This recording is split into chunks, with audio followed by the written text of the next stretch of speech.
It's Waxing Lyrical, baby. Hello, Waxers, and welcome to Waxing Lyrical with Mainz and Dutts. I'm your host, Mainz, and my colleague in the danger zone in Rainford, it's Mr. Neil Dutton. How are we, Neil? Boozeless and ice creamless. Neil's been on holiday this week, why we're a little late, and he's just been telling us off mic that this is the first day he hasn't had 4 pints and 3 ice creams. So if Neil collapses at some point, or and the show continues and you don't hear Neil, it's because, you know, he's having withdrawal symptoms. It was a trip of self-discovery for a number of reasons. One is that I actually quite seem to enjoy the refreshing taste of a gin and tonic, but only one, not having more than one. And also and this is sad, I mean, this is, what I'm about to say obviously goes back nearly 30 years, in that Cotton Eye Joe came on, I felt no urge to go up and dance to it. Physically, I wouldn't have been capable of it anyway. But usually, I fought that physicality urge to do it anyway. I just think you're more mature, which I would hope you are at 41.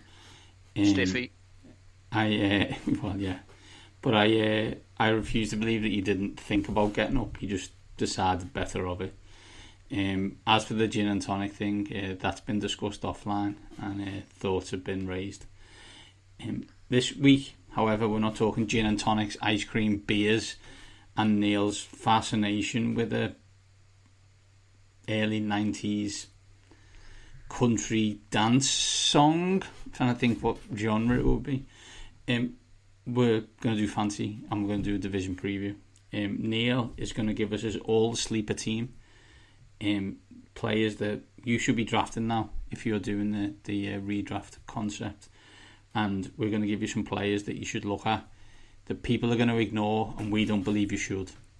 We're then going to talk about one of the hottest divisions in terms of news over the off-season, the AFC West, where you could argue that there's 4 teams in it, and one team who people are under the radar on made the playoffs last year, so it should be a really interesting discussion on that. I'm looking forward to it, so we'll go from there. But first of all, let's get into Neil's all-sleeper team. So over the last few weeks, we've looked at many different kind of avenues in terms of fantasy, in terms of players to pick, players not to pick. And what I asked Neil to come up with here was a team of all sleepers, so players who are not top of the list but Neil thinks could win you a championship.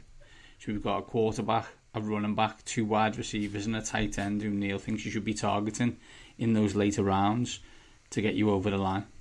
So let's start, Neil, with your quarterback, please. I should point out, that the concept of the sleeper has changed over the years as the fantasy, not industry, but fantasy world has become far more informed. And for this, I shall take you to a tweet from Denny, obviously CD Carter 13, from 3 hours ago. Fantasy sleeper in 2012. This guy's going in the 7th round, but he should be drafted in the 4th. Fantasy sleeper in 2022.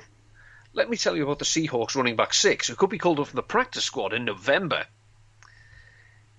It has changed. The concept of, we've been in drafts many, many years ago where one of our number drafted a tight end that none of us had ever heard of. His name was Antonio Gates, and he did quite well that year. And subsequent years beyond. And, I don't know, this was back in the days of my really bad internet connections. I had to auto-draft a team, so approaching week 1, I saw absolutely no need to roster a running back for the Houston Texans called Arian Foster, because I'd never heard of him. This was before his 2010 season, where he went off, should we say. So, sleepers, you can't sneak people by anyone now. There's too many podcasts, there's too many websites, there's too much good stuff out there. So I just need that stressing right from the word go. However, a quarterback that everyone seems to be too quiet on or happy to let slide is Kirk Cousins. this offense is going to be good. They're going to pass the ball. He's efficient. He's going to move the ball. He's going to throw for a lot of touchdowns. And he's going well past the top 12 quarterbacks. This is a Kurt Truther podcast, and has been for the last 2 weeks at least. What I would say is do you and Sheil Kapadia meet in secret to discuss your unwavering love for the Minnesota Vikings and the fact that they burn you both continually year on year? I'm happy to park my car, as Dave Damashek would say, in the same garage as Sheil on a great number of topics. This is just one of them. I think this is one of those things where, I don't know, I know it's practice and I know it's training camp or whatever, but did you see Justin Jefferson's catch yesterday? I did not. It's outrageous, and it shouldn't be allowed. I think we need, for this to work, Kirk, I keep on calling him Kirk now, that's silly. Kirk needs to be the unleashed Kirk, right? He's been tethered for far too long with a defensive coach, and hopefully Kevin O'Connell will fix that for him. Who's your running back, Neil? Running back is someone who people seem to have, they slept on him last year. He made them look foolish, and people have just automatically assumed, okay, well, I can forget him again. It's James Conner. Now, Conner obviously got an awful lot of his fantasy production last year was touchdown related, but he was a 3-down back. So if there's no Chase Edmonds, there's only backup level talent backing him up appropriately. If he is the lead dog, even if he doesn't score as many touchdowns, he scored 18. So if that can come down to double figures, early double figures, 8, 9, 10, something like that, he's still going to return value, especially if you're looking at a zero RB build. He's a workhorse in an offense that does tend to lean towards the run, especially because they've got the quarterback that they can use there. And, maybe Kyler Murray, in his homework, doesn't want to be running the ball in from the goal line, and they'll keep feeding Connor in that regard.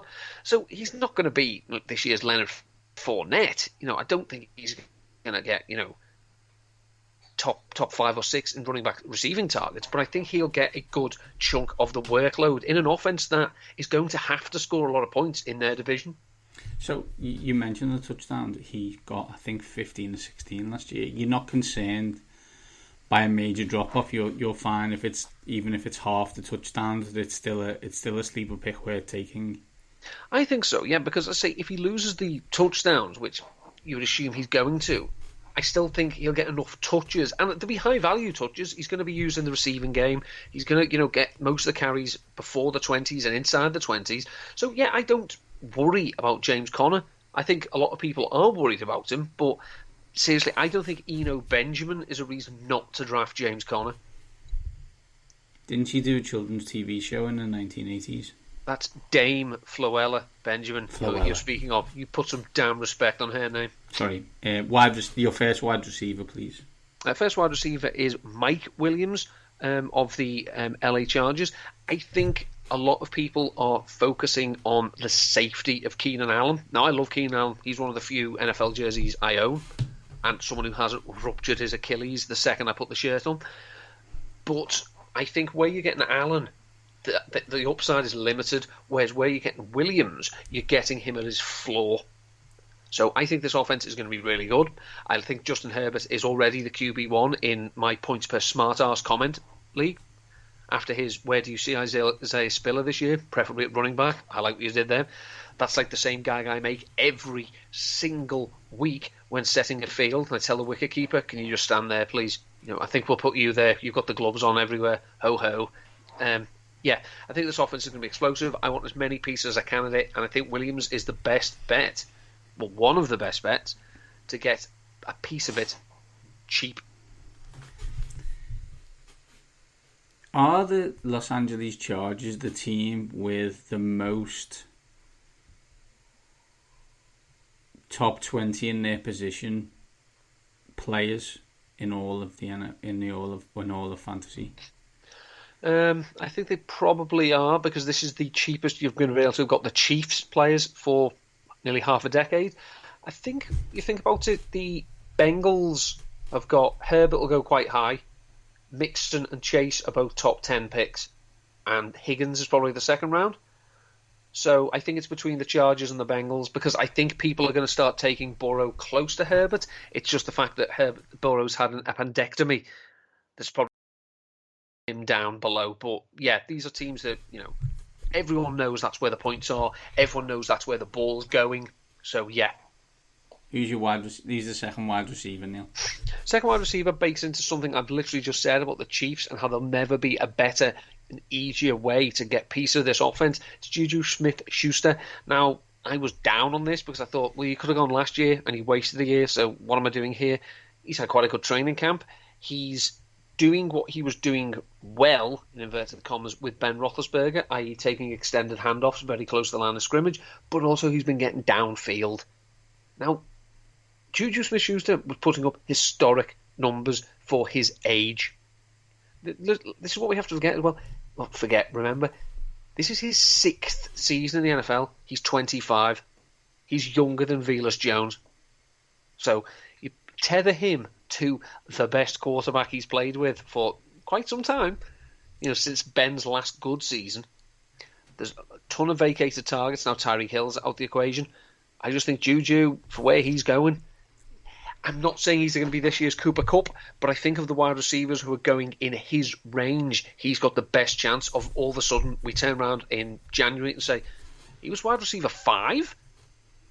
Do you see him as the wide receiver 1 in this offense then? I think that he could probably lead all Chiefs wide receivers in targets and receptions. Mm-hmm. Probably yards, maybe not.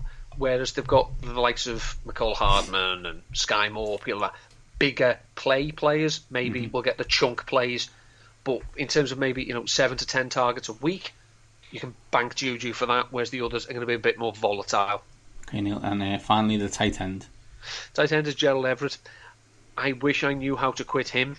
Yeah. He was one of the first tight ends I ever wrote about for Rotoviz as a rookie. He hadn't even come into the league. He's one of the players that I actually nailed in terms of where he would get drafted. I said, I'd like to see him go to a team that doesn't really have an established tight end, like the Los Angeles Chargers, the Rams, or maybe in St. Louis back then, I can't remember, because I like the fit. I like the fact that Sean McVay said he's going to be our Jordan Reed. He never was. He's got better every year, as his quarterbacks have got better every year. Now, he had a few moments last year where it was like he was throwing the game. He had some costly drops, but his receptions, his receiving yards, they've all gone up. So his PPR points have gone up every year. And now he's in an explosive offense that has the targets to spare, even with Keenan Allen, even with Mike Williams, even with Austin Eckler. Jared Cook is gone. If Everett just gets the same opportunities as Jared Cook, you'd assume, given the stage he's at in his career, he can outproduce. So where he's going, he's one of those tight ends that if I don't like taking Kelsey, I don't trust where Andrews is being offered to me, I'll wait and I'll wait and I'll wait because I know I can get Everett. Let's just pick all the Chargers all the time. Just get our powder blues out, that white with the powder blue and the gold trim, and just go all in. Why not? Why not? Fantastic stuff, Neil, as always. Next week, Neil's going to give us his final rankings of the first draft, so the first 12 players on his list. But until then, we're now going to get on to our AFC West preview. Usual stuff. Off-season headline, a biggest question, a fantasy darling, a buyer beware, and then where these teams are more likely to be discussed by draftniks in Week 18, in the Super Bowl, or not at all.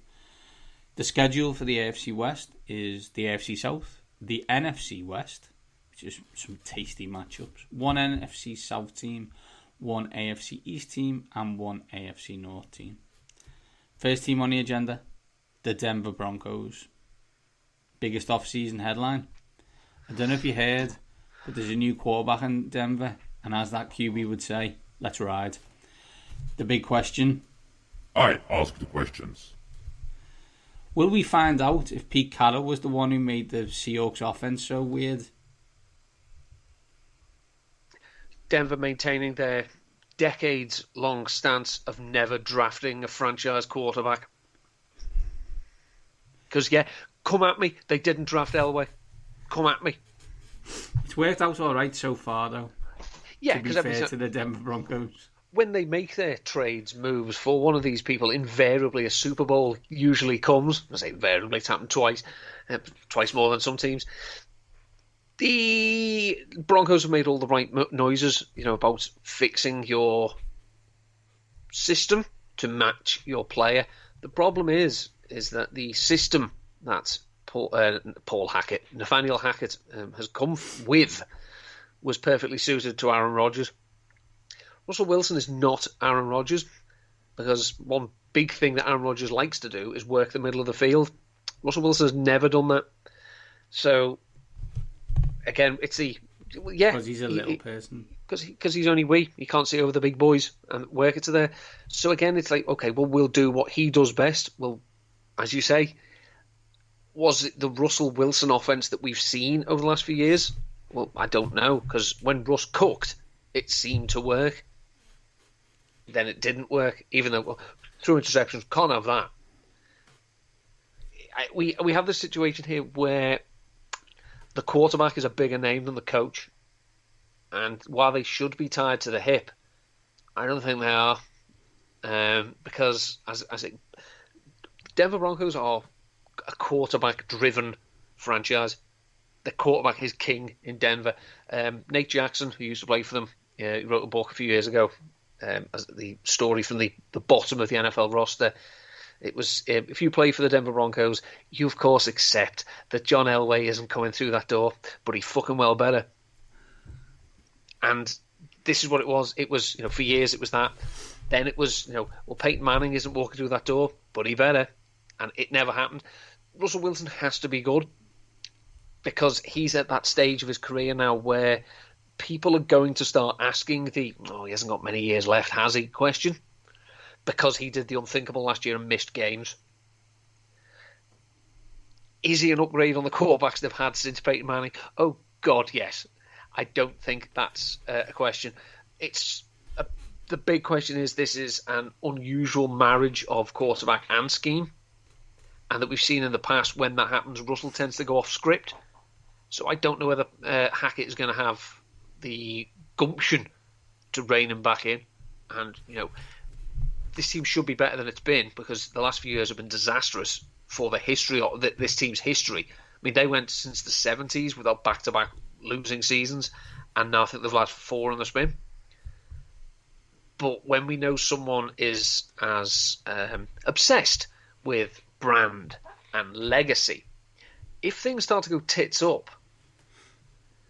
one of these people might not be here in 2023, and that person will not. The person who will still be there will be Russell Wilson.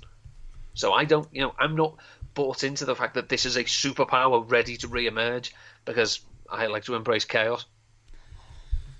I think there's a couple of things. Thin air and sexy deep ball is a special mix.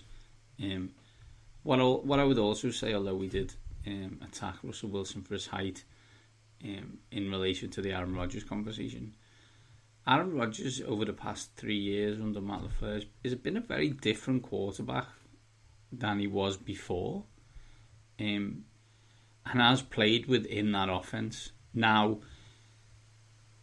I think you're right to suggest that Russell Wilson's never really played well with others when it comes to offensive scheme. Now, you would hope that he may have learnt lessons from Seattle and fixed that. I'm not 100% sure he has. Will there be lots of splash plays on this Denver Broncos team? Yes. Will there be a lot of rubbish? Probably also yes. Where I think that means that the defense has got to come into its own and make plays. I think Patrick Surtain's a star, and will need to continue to do so. I think we could say this for every single team in this division. If this team was in the AFC South, it would be the best team in this division. I'm not 100% sure it's got a chance to make the playoffs. And in my opinion, is more likely to be fourth in this division than first. Let's go on to the fancy darling. Hello, darling. Fancy darling for this is a wide receiver who excelled when Drew Lock was his quarterback. He then had a few injuries. And now seems to be a player that everyone seems to think is going to mesh perfectly with Russell Wilson. Cortland Sutton. Now, a lot of people are expecting big things of Jerry Jeudy. And people are expecting big things of Tim Patrick. Tim Patrick was signed to a contract extension by this front office. Cortland Sutton was signed to a contract extension by this front office. Jerry Jeudy was not drafted by this front office. And hasn't done diddly. He just hasn't. So I think a lot of people, the Tim Patrick injury is very unfortunate. So I think people just assume, well, that's a good boost for Jeudy. It's going to help his targets. Yeah, it will. But I think Cortland Sutton was going to get them anyway. So I think where he's going in draft, I like him. I think he's the best bet for a piece of this offense if you want the passing game. Let's find out who Neil's a little bit nervous about with Buy Everywhere. I said earlier that Gerald Everett had a career year last year with Seattle, with Russell Wilson. That's really the only good and efficient link-up with a tight end Russell Wilson's ever had, because he doesn't work the middle of the field. Yeah, he threw a bunch of touchdowns to Jimmy Graham, but Jimmy Graham was basically being used as their goal line back, back in the day, so it wasn't really a tight end relationship. It was, go catch that please, James. So I think Albert O is going... I think people are expecting the breakout, but there's just an awful lot of things that make me worry. This offense could be something of a disaster outside of Sutton. We don't know how much they're going to run the ball. And also they did draft Greg Dulcich. Now, they traded away Noah Fant, so obviously everyone assumed that was great news for Albert O. And in case people are wondering what I'm talking about, that's Albert O. Okuebunam. Athletically, very gifted.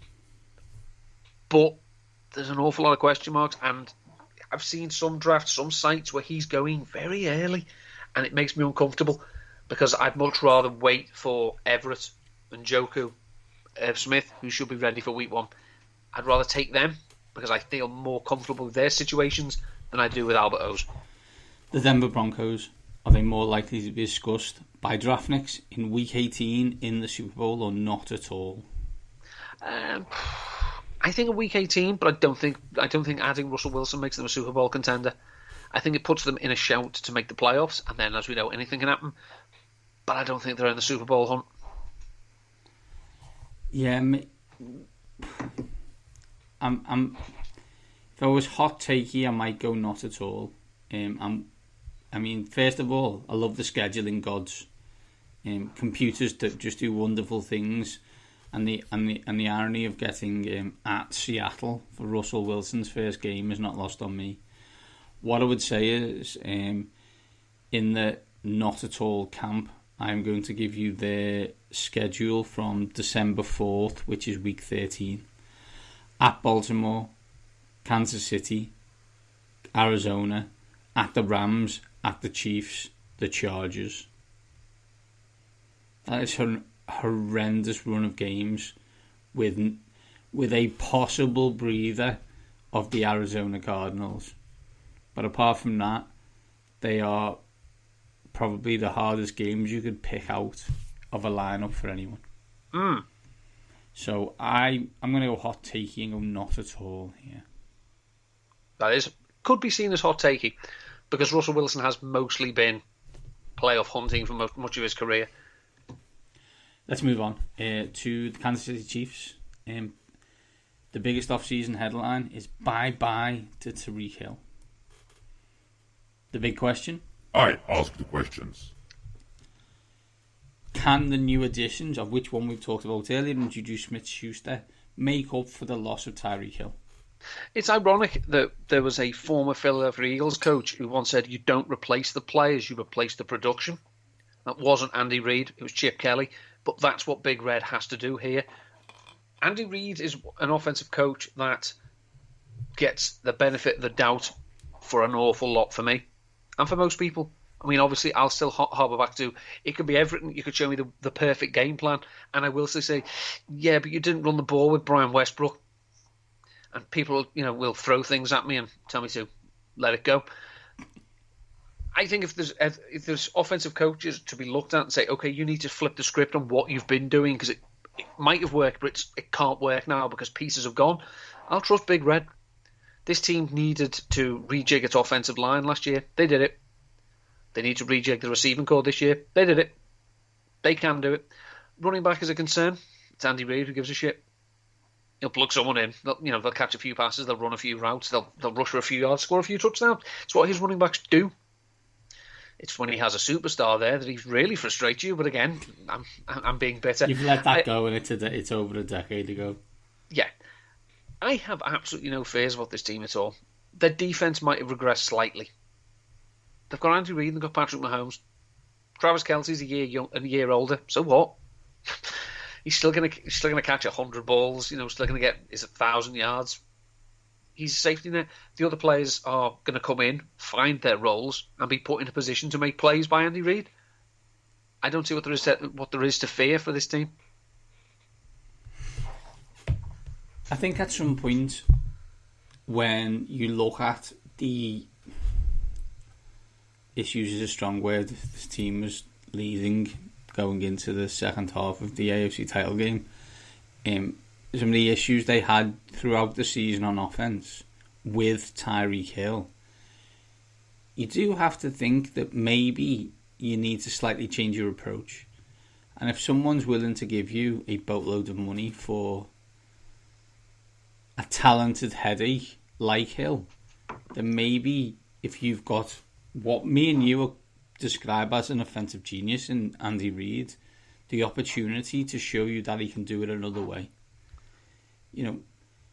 As you said, Patrick Mahomes is still the quarterback. Will they miss Tyreek Hill? Yeah, I believe they will. Will they be able to make up for it with the players around them? Yes, I think they will as well. This team is a long way from dead. And I think sometimes you've got to restock and reload, and I think that's what the Hill situations allowed them to do. Get a couple of players on defense and offense through the draft and through free agency to make them what could be construed as a better team overall.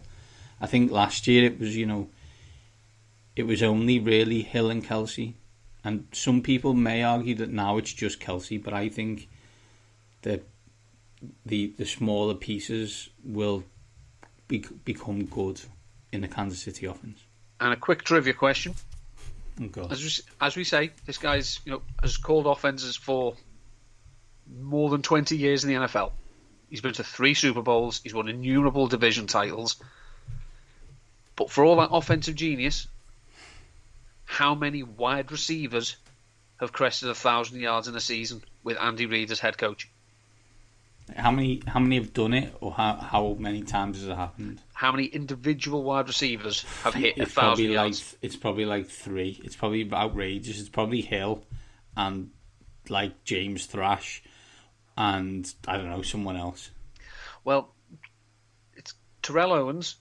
Of course, Owens under Eagle. Yeah, you forget that. You shouldn't forget it was a Super Bowl season. But yeah, Terrell Owens, who, by the way, for everyone who's not paying attention, broke his leg towards the end of the season, so didn't play the full 16 games. It would have been then. No, he played 14. Kevin Curtis, Deshaun Jackson, Jeremy Maclin for the Chiefs, not the Eagles, which is wild in itself. Yeah, and Tyreek Hill. It's not a lot, and I believe in the last 15 years, maybe 20 years, his defense hasn't been in the top half once. His offense, hasn't been in the top half once, and that was his last year with the Eagles, where they were ranked like 23rd, and they were poo. So this guy, they were poo. This guy can make things work.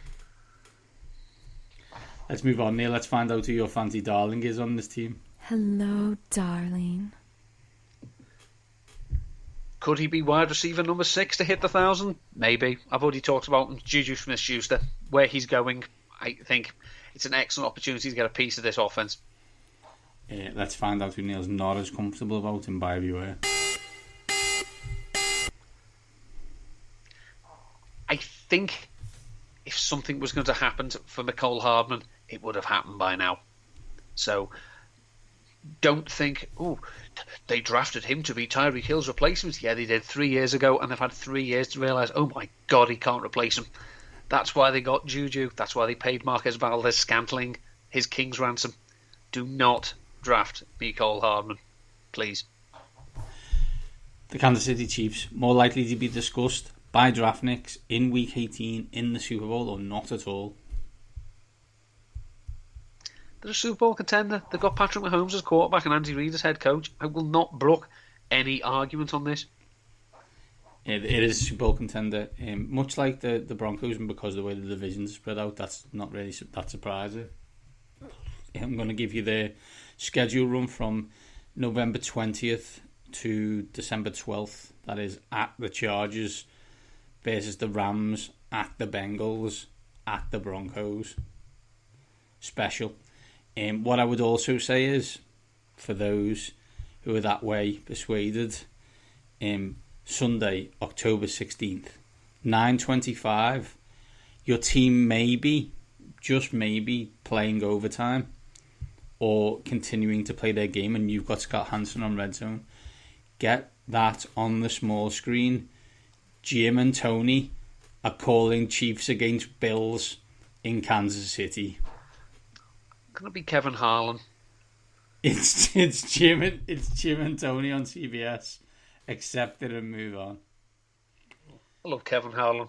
I love Kevin Harlan too, but Kevin Harlan's probably doing that on Westwood One, isn't he? Or does he do the Sunday night game on Westwood One? I think he does Monday Night Football for Westwood One. He does one on the radio, doesn't he? Let's move on to the LA Chargers. The biggest off-season headline is Hype Train. Hype. And the big question. I ask the questions. Can the Chargers break the forever hoodoo that has followed this team from city to city, quarterback to quarterback, coach to coach, and finally do something? I don't know how many times people have said this over the 20 years I've been watching the NFL, but this is probably the most talented roster in the entire league. And the previous times it's been said, it's counted for an absolute less than a lick of shit. It's been they are snake bitten, not in the way that the team from Cleveland were, or the Lions or the Vikings. This is a team that perpetually had the free footballing world agreeing that everything was going to go their way, and they managed to charge it themselves. Justin Herbert is one of the best young quarterbacks in the NFL. Brandon Staley is one of the best young coaches in the NFL. They have 2 very good wide receivers. They have an excellent running back. They have a talented defense. But they haven't won a playoff game since 2018 when they beat... So Justin Herbert hasn't made the playoffs. So we are going an awful lot on faith here. We want them to be good. God, we want them to be good. Because they're fun. And, we like them. We like their players. We like their personalities. We like their uniforms, all of them. But the time has come to stop making the silly plays and losing games like the Texans that they did last year. Or, getting beat by the Cowboys last year when they didn't have any edge rushers. Or dropping, the game against the Raiders where a tie would have seen them in. But then they made a stupid call at the end. Hopefully Brandon Staley is going to stay true to himself and be bold with his calls. But also now maybe they should have the horses to help back up those calls. He can now start writing checks that his ego can write checks that his body can cash. I think we probably said it many times, but I think the last time we could probably say this of the Chargers was the 2007 San Diego team that lost to who lost to the Patriots, and then everyone had a conniption fit because LT didn't take his helmet off or whatever it was. I think Rivers was playing on an ACL when he... Quarterback was Rivers. They had Sproles, Tomlinson and Michael Turner in the backfield, which is just for those who are not as old as me and Neil, that is a fucking outrage. That is an outrage. There's teams who've never had any running backs as good as Sproles, LaDainian Tomlinson and Michael Turner, and they had 3 of them. That's an outrage. Wide receivers was Chris Chambers, Malcolm Floyd and Vincent Jackson. They had Antonio Gates. They had Sean Merriman. They had Antonio Cromartie. They had Eric Weddle. They had Sean Phillips. This team was... but they did get beat by the 2007 Patriots, so it's not necessarily an issue, because that 2007 Patriots was also a fantastic team.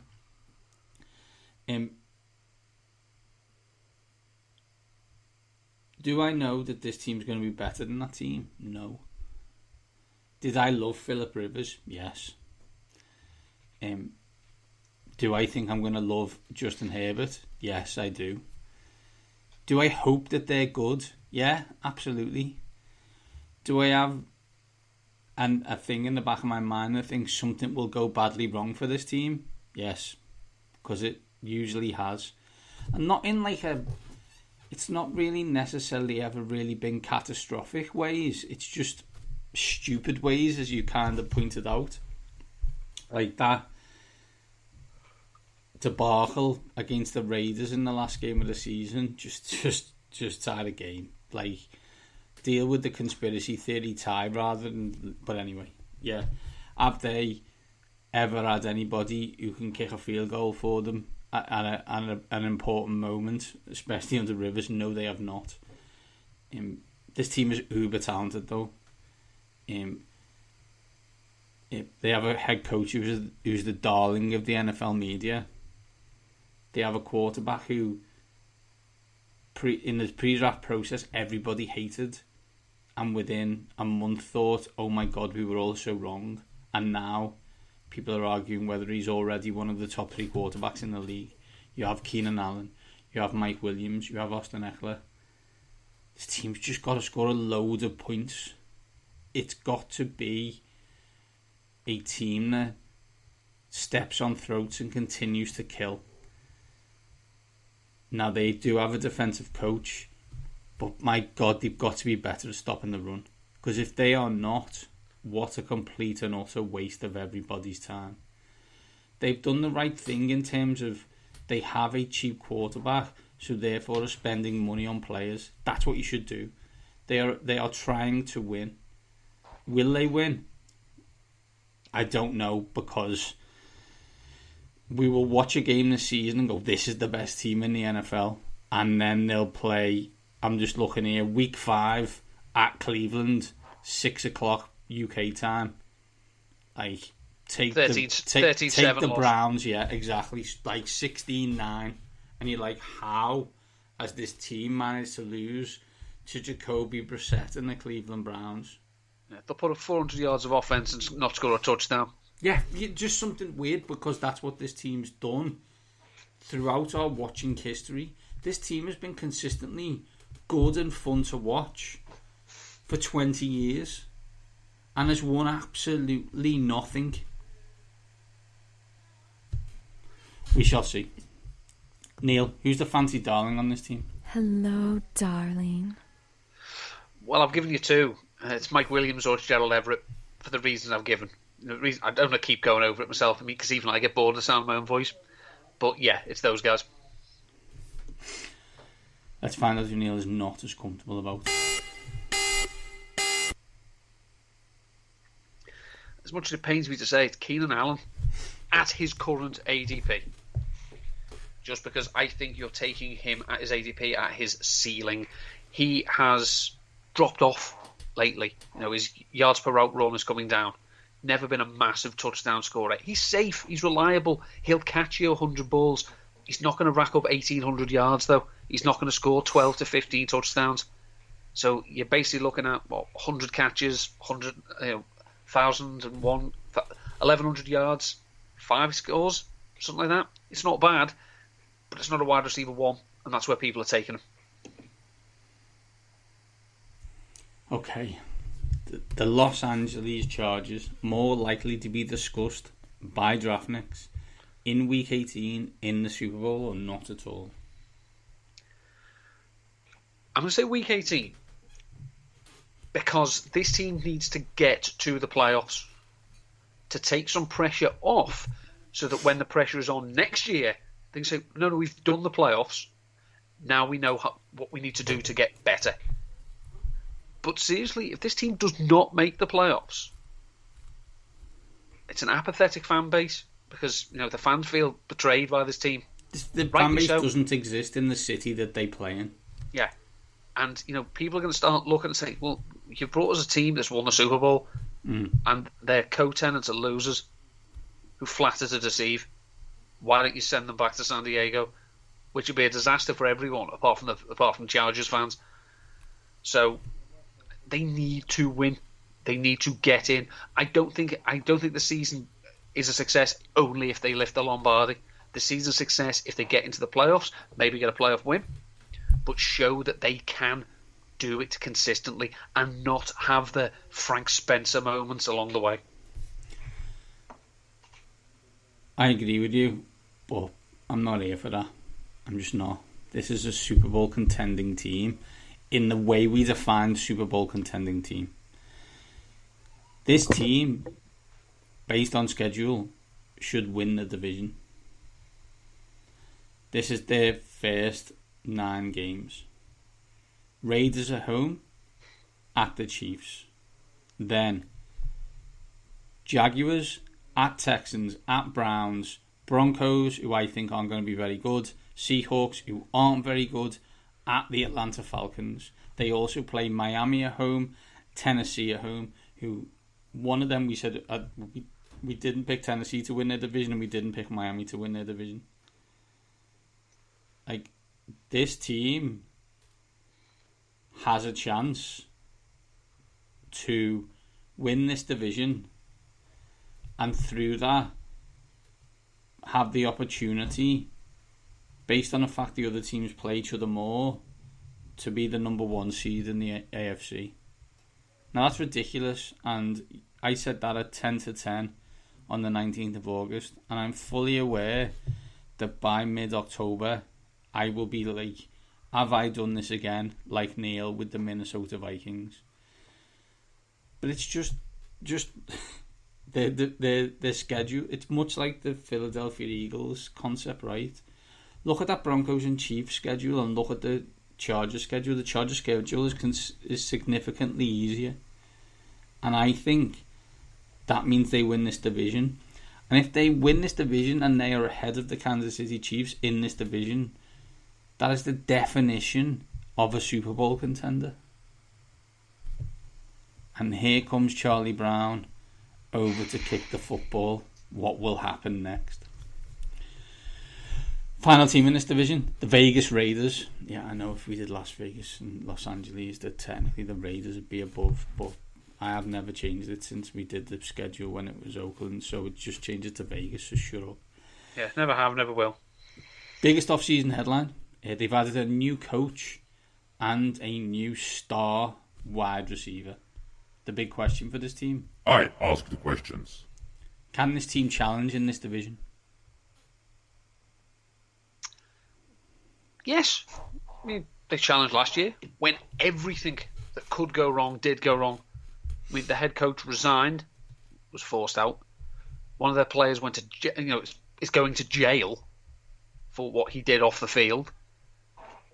And yet, they rallied behind a quarterback who had to become more of a leader than he already was. And I think it's telling that this quarterback that you wrote off 3 years ago? Yeah. It was forever ago. I wrote Derek Carr off. He's white, laughing in my face. Yeah. He spits in your face and laughs. So they've made improvements to their team offensively. The only area they're weak, ironically, is an area they were strongest 2 years ago, and that was their offensive line. that's an issue because the moves they've made are to improve their passing game. Obviously, you bring in Devontae Adams, that improves you straight away. You know, that makes Hunter Renfrow doesn't have to be a number one. He can be a comfortable number two. It means Darren Waller, if he's healthy, doesn't have to get all the focus of the attention and take the pounding that he's been taking. Their defense is still, although they've got some pieces, they can compete because they're feisty and they seem to buy into Derek Carr. Josh McDaniels is a big X factor because the first time he was a head coach, he was an arsehole. He thought he knew everything, and he didn't know shit. It's ironic. Someone pointed out, that here's a successful Super Bowl winning coordinator. He gets a head coaching gig relatively early. Doesn't win over the locals. Doesn't play the game right. He falls out with high-profile players early on. He gets binned off. He gets a chance to be a head coach somewhere else, but turns it down at the last minute because he was waiting for another opportunity. Yeah, that might be Josh McDaniels. It's also Bill Belichick. The parallels are frightening. Now, I'm not saying he's going to Las Vegas to be the next Bill Belichick because the problem was he went to Denver thinking he was the next Belichick. So it's a question of how much has he learned as a coach and as a person to buy in and establish that this is a partnership with his quarterback. Because the first thing he did when he went to Denver was essentially go in and call Jay Cutler, whatever it was, and they fell out spectacularly. So his quarterback from that point on was Kyle Orton. Well, you're not going to win anything with that. Terribly sorry. He's basically come in and appreciated that this is a partnership. The coaching staff is interesting because one thing we can say about his tenure with the Indianapolis Colts is the coaches he brought in and then shafted that Frank Reich said, no, I'll give him a chance. They were good coaches. Matt Eberflus, that was a McDaniels hire. It was not a Frank Reich hire. So if he's put together a good coaching staff with good players and they all buy in, then they can compete in the division. They can sneak a playoff berth because he did it once. But they're not winning the Super Bowl in 2022. What I always find incredible is this guy must be a dick, but has also managed to stick with Bill Belichick for like 15 years, and Tom Brady swears by him. But he's got to be a dick, right? Has to be. Like, almost undoubtedly. And if he's not, he's got massive dick tendencies in the litany of things you just said. I mean, I'm sure it would be dead easy to annoy Jay Cutler. Well, I always quite like Jay. But like, let's not piss off someone who's a reasonably good quarterback. I love the Adams pickup. I think sometimes it's easy to be the Raiders and think, well, we're not going to be great, so do we need to be good, or should we just bottom out? And they've decided, no, we're going to be good, and if we get an opportunity and things break our way, we could be even better than that. As you said, the defense could be a bit of a concern. But I think it's undeniable that Josh McDaniels is a tremendously smart coach. I hope he is much better at the head coaching thing than he was the last time he did it, because he was really bad at the head coaching thing last time. Like, the X's and O's and all that's good, but there's a man management aspect that should not be underestimated. And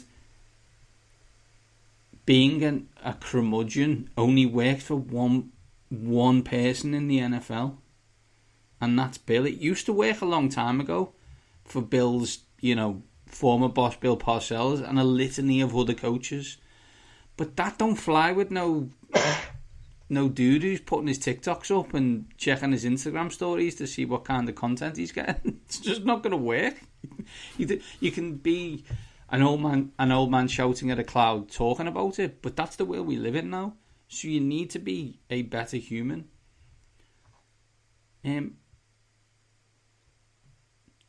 I did slag off Derek Carr. I did think he would go. people are talking, the streets, that is, that this is a big year for Derek, really, because the contract that he signed has a get out at the end of this year, and he has a new coach. Now, to be fair to the Raiders, they have put him in a much better position to be good this year. The question is he a top 10 quarterback? Now, before I'll be honest, 3 years ago, I'm saying this dude ain't a top 25 quarterback and he won't be in. It was more, to be fair, it was more a case of John Gruden likes changing quarterbacks, but he didn't. But now I think that the Raiders will probably believe that they've put talent around Derek Carr, that he should be a top 10 quarterback in this league. And the question for them is, are you? Because if he isn't this year, the way they've structured that deal, they could get out of it and go and get another quarterback. Because whether we like it or not, and joking aside and all that, this isn't Josh McDaniels' quarterback. This is someone else's. So eventually Josh would probably want his own. Let's go fantasy and find out who Neil's fantasy darling is on the Raiders. Hello, darling. If you want Devontae Adams, you're going to have to pay up for him, because people are still... the way he's still going as if it's the last 3 years and he's got Aaron Rodgers there. I know he's got the college link up with Derek Carr, but they haven't played together for 8 years. But people are still drafting him as potentially someone who could finish as the wide receiver one. I think where Hunter Renfrow was going makes him a bit more of a value. Now, Renfrow was exceptional last season, and people will say, yes, but the competition... Yeah, I know Darren Waller wasn't there. I know Henry Ruggs left the team halfway through, most of the way through the season, because of the off-the-field incident that, has ended his NFL career, and rightly so. But it doesn't mean Hunter Renfrow's going away. He showed himself to be very good. So I don't think Josh McDaniels, and I'm not buying in that, but look, he's always had Edelman and Welker. Please, no, coach-centric analysis, shove it. I think he's going to recognise this is a productive player. I need to put him in a position where he can be productive, and that's where we can get an edge in fantasy. He's not going to be a wide receiver one, but you don't have to draft him to be one. Fantastic. Let's find out who we're scared of.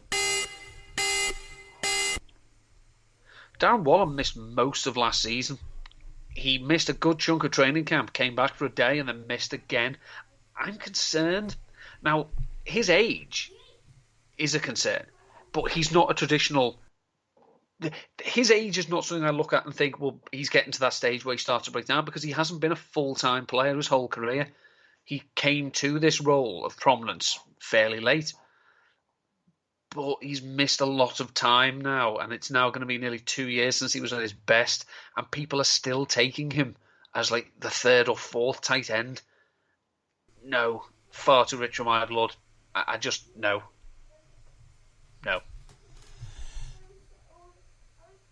The Las Vegas Raiders, the Las Vegas Raiders more likely to be discussed by draftniks in Week 18 in the Super Bowl, or not at all? Week 18, because they're going to be in with a shout to the end. They're going to have a puncher's chance going for that 7th spot. But I can't see them winning this division. I'm going to say Week 18. Yeah, I think they got a chance to make the playoffs if you can get 3 teams from this division in it. I think they got a nice run after the bye week is Week 6. They then play the Texans, at the Saints, at the Jags, at home to the Colts, the Broncos, and then Seattle. If you love a narrative, which I'm sure you do, Week 15, NBC, Sunday Night Football, New England Patriots travel to Las Vegas. Handshake watch. Handshake watch indeed. Handshake watch indeed. Fantastic stuff. And that is it for the AFC West. I believe Neil is going Chiefs, Chargers, Raiders, Broncos. Is that accurate? Yeah, I'll go with that. And I'm going Chargers, Chiefs, Raiders, Broncos. Broncos, cool for giving all them first round draft picks to the Seattle Seahawks. We still think you're the worst team in this division. But as I said, I could argue a case that you're the worst team in this division, but also the best team in the AFC South. Just one of those things. Don't be hating. Don't be hating, no. That's it for this week. one division left, which is one I think open for interpretation and a lot of discussion. But before that, Neil, where can people find you? Follow me on Twitter at @Nutton13. I had a piece a few weeks ago, it seems a long time ago, where I had the perfect draft. If you drafted first overall in a Yahoo league, that was at 4for4 football. So I say, coming up to, ramping up to the start of the season, I'm going to have a few more things on 4for4 regarding draft strategy on different formats. So I'm going to be looking at ADP values in NFL.com leagues and CBS leagues. I'm going to have them when the season starts. You'll have all my normal stuff, Super Bowl odds tracker for Number Fire, the tight end report for RotoViz. I'm going to be writing the matchup blurbs for the Los Angeles Chargers and the Jacksonville Jaguars for 4for4. I'm going to be doing something else as well for Player Profiler that I'm not going to tell you about now. That's what they call a tease. And also be doing some other stuff for old friends.